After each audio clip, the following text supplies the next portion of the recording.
El movimiento Almohadilla Metoo ha sometido a escrutinio a algunos de los hombres más poderosos del mundo, desde políticos y magnates del cine en Estados Unidos hasta titanes empresariales y leyendas de Bollywood en India.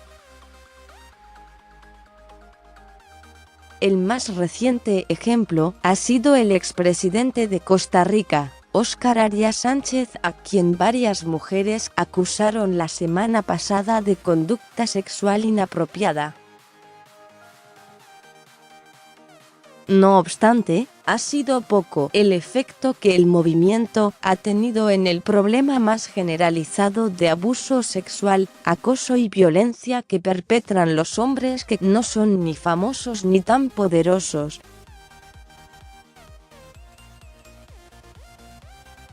De acuerdo con Sara Khan, politóloga de la Universidad de Yale, parte de la explicación quizá radique en un concepto social que los científicos llaman conocimiento común, la idea de que el cambio sistémico se moldea a partir de las percepciones que las personas tienen sobre las creencias y los valores de lo demás, y no solo en lo que uno cree al respecto.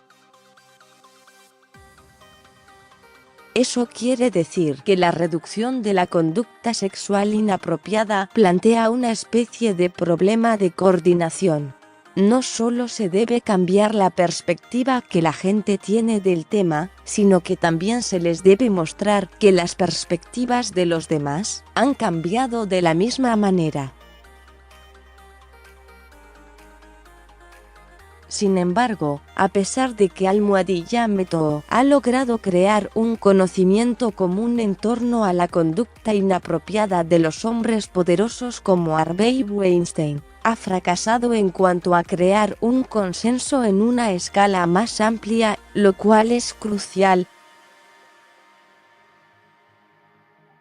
El movimiento ha tenido una capacidad limitada para crear un conocimiento común sobre el comportamiento predatorio más allá de los Harvey Weinsteins del mundo.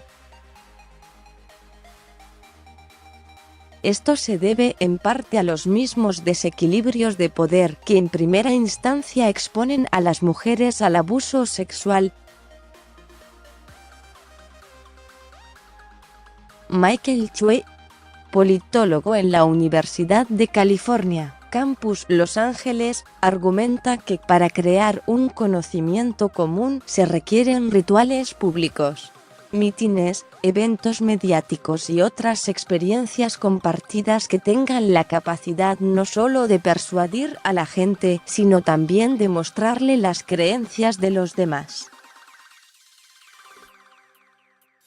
Un estudio realizado en México reveló que, cuando las personas escucharon una radionovela con un mensaje contrario a la violencia doméstica desde la privacidad de su hogar, sus creencias cambiaron un poco. Pero cuando el programa se transmitió en espacios públicos, de manera que los residentes sabían que sus vecinos también habían recibido el mensaje, la tolerancia del abuso a las mujeres disminuyó considerablemente. La historia de Harvey Weinstein fue difundida por dos mujeres que trabajan para The New York Times, Jodi Kantor y Megan Twohy. La actriz Ashley Judd estuvo dispuesta a hablar públicamente sobre su experiencia. La fuerza de esos artículos y el poder de la plataforma, a su vez, inspiraron a otras mujeres famosas de Hollywood a alzar la voz. Con el tiempo, después de que se alcanzó a una masa crítica, Weinstein enfrentó consecuencias reales. Se le obligó a abandonar su empresa y ahora enfrenta cargos criminales. Esto, a su vez, incitó un escrutinio similar para otros hombres de alto perfil, lo cual generó una cobertura mediática más profunda.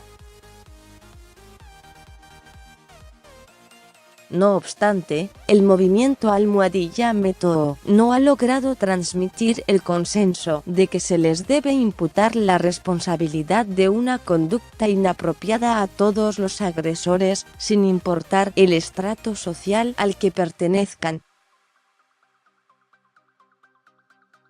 En cambio, el movimiento al parecer ha producido el conocimiento común de que solo se debe mantener a los perpetradores lejos de las posiciones de estatus alto, tales como presidente de un estudio cinematográfico o senador de Estados Unidos.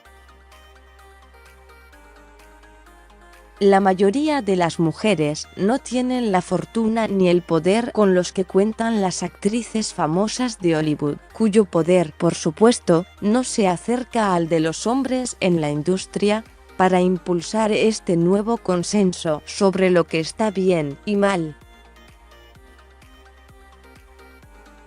Así que, a pesar de que Almohadilla Metoo se ha propagado ampliamente por todo el mundo y ha llegado hasta actrices en la industria cinematográfica de Bollywood en India, por ejemplo, no ha logrado ayudar a las mujeres comunes y corrientes. Si una trabajadora de una fábrica estadounidense o una víctima mexicana de violencia sexual intenta señalar a un agresor individual y quizá incluso una cultura de abuso más general, no puede confiar en que la apoyen otras mujeres poderosas o que en su ayuda acudan otros aliados. A menudo, el abuso queda impune y la cultura de acoso a mayor escala sigue sin cambio alguno.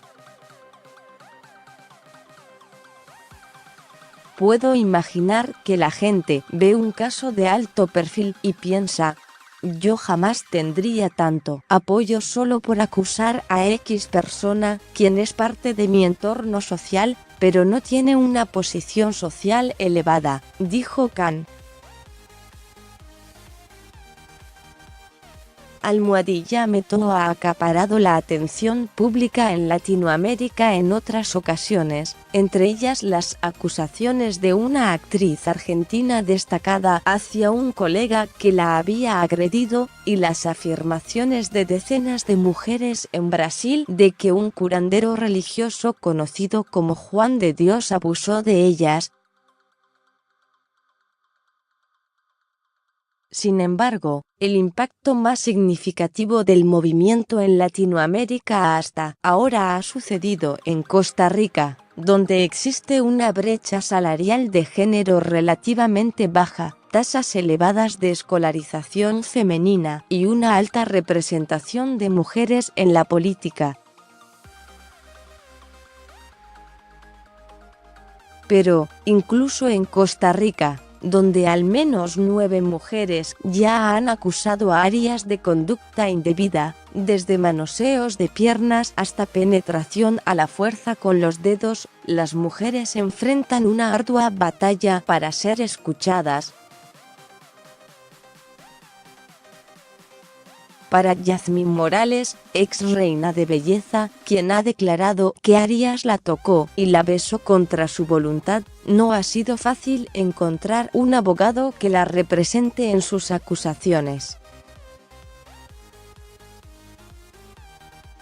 3 abogados penalistas se rehusaron a aceptar su caso. Ella cree que no están dispuestos a ir en contra del poderoso expresidente.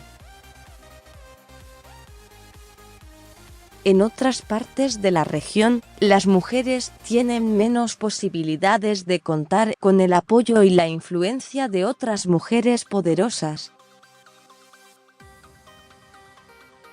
Además, países como Guatemala y Argentina, con un historial de dictaduras derechistas que usaban la violencia sexual como medio de control y represión sociales, tienen un legado de trauma y abuso que hace que el tema sea aún más complicado de abordar. Incluso los movimientos masivos de protesta, tales como la defensa de los derechos de la mujer en años recientes por parte de grupos como Ni Una Menos en Latinoamérica, pueden tener consecuencias inesperadas. Si no consiguen castigar a los perpetradores, corren el riesgo de enviar un mensaje un tanto desalentador, que, aunque miles de mujeres han exigido un cambio sistémico, no hay ímpetu en la clase dirigente para llevarlo a cabo, y pocas consecuencias cuando no se logra. Esto puede alejar a las mujeres de la esfera pública y, por ende, reducir su influencia sobre las normas públicas. Las restricciones a la movilidad de las mujeres a menudo se justifican en términos de seguridad, explicó Khan.